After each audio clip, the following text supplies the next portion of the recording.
wa arkanul haji samemeh kana praktekna ya. Dina masalah ibadah haji sareng umroh ayeuna haji heula nya. Ari haji teh haji bahasa Arab tapi nya sanes mang haji. Ari haji teh hajun, haji teh hartosna teh anu datang atawa anu ngamaksudnya. Jalmi datang ka Mekah bahasa Arabna teh haju, di urang mah haji. Tapi tara dipanjangkeun nya haji geus ka Sunda mah. Jadi haji teh hartosna teh datang. Haji anu lamun disundakeun mah datang anu. Nah, ngan ari ka urang mah haji teh tos seolah-olah gelar pikeun jalma anu ibadah haji. Terus teu nanaon nya teu jadi masalah. Dan nu aya gelar haji teh Indonesia, tuluy Brunei Darussalam, di Arab mah teu aya gelar haji. Sababaraha kali ibadah haji ge henteu disebat haji nate. Sabab ari haji mah hartosna datang. Da ari di Mekah mah bahasana bahasa Arab, lamun nyebut haji teh berarti datang gitu. Jadi haji berarti datang, ti mana mang datang, tak kitu lamun di Sunda mah ya. Ngan urang mah teu ngarti we gitu nya, teu ngarti tuh. Jiga ustad, tah ustad teh di urang mah pikeun guru anu ngaguruan di madrasah atawa masjid ya. Padahal ari ustad teh hartosna guru, rek guru matematika, guru bahasa Indonesia, rek guru SD, guru agama, guru TK, guru PAUD, namina teh sami. Lamun pamegat ustad, lamun istri ustazah. Ari di urang mah ke guru sakola. Di mana Pak Ustad? Lain ustad ieu mah guru. Nah, padahal ari ustad teh guru, ngan ari guru mah bahasa Indonesia atawa Sunda ge bisa lah ya. Ari ustad mah bahasa Arab kitu hungkul bentenna teh. Sapertikeun haji Batu Karut berarti anu datang ka Batu Karut kitu tah hartosna teh nya. Di dieu arkanul haji tos selanya eta mah secara bahasa pirang-pirang rukun. Ari rukun teh anu kudu dipigawe bari hukumna teh teu meunang henteu lamun teu dipigawe teh teu sah. Bandinganana rukun salat aya sabaraha? 17 anu umumnya, ulah ngabahas anu 16 atawa 14 da urang bakal jadi rieut. Da teu biasa rukun salat mah aya sabaraha? 17. Eta nu 17 keur salat kudu dipigawe kabeh.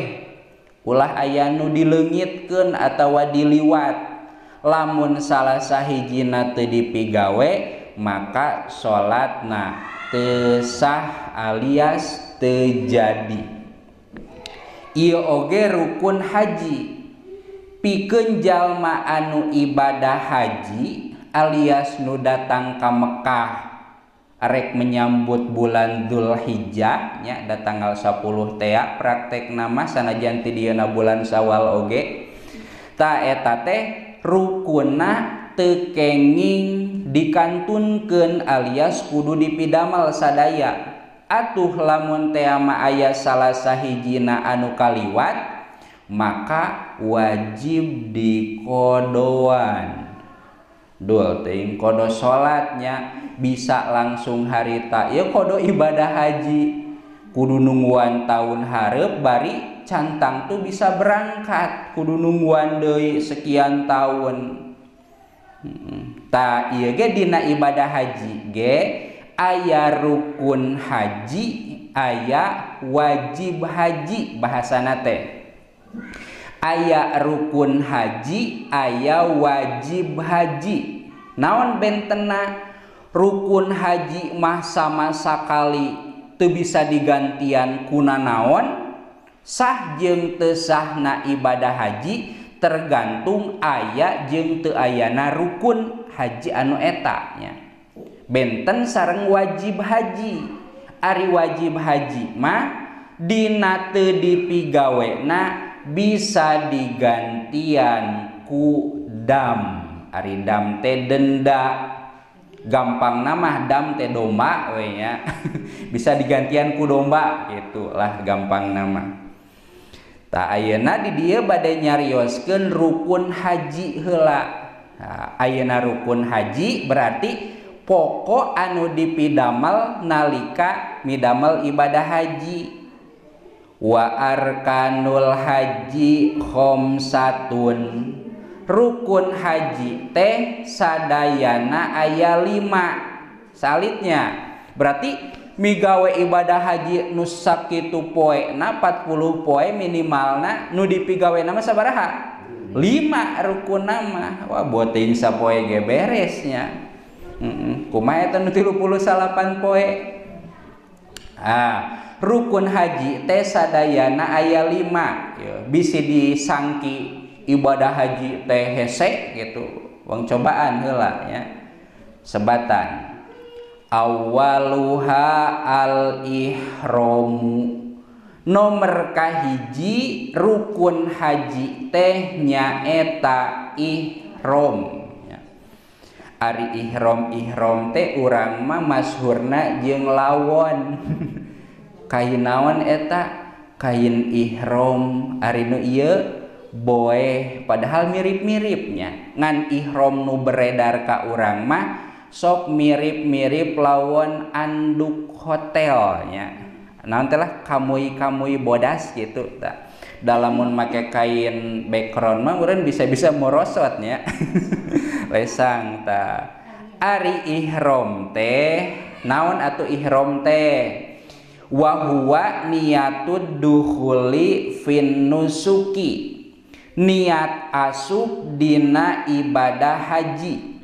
Engke runtuyan praktekna wangsakan tenannya ayeuna mah da kakara permulaan. Jadi pas rek migawe ibadah haji teh aya nu dingaranan ihram. Naon nu kudu dipersiapkeunana? Hiji pakaian berarti urang teh kudu geus ngangge kain ihram, lawon ihram. Lamun pameget mah jiga sampingan dibuntelkeun di handap hiji dijieun sarungnya. Dijieun sarung teh pedah we ditulak tali nya dah teu nyambung eta teh lawon jiga samping. Nu kadua disangsangkeun ka mana? Tah ka dieu kana hanapeun kelek jeung kana luhureun tak-tak engke dipayun aya pembahasanana nya. Bisi ibadah haji usum tiris tapi datara tiris di Mekah mah nya. Can kacaritakeun harudang we anu aya teh. Bisi dikungkuyungkeun tah engke cara ngangge kain ihram dipayun aya nya.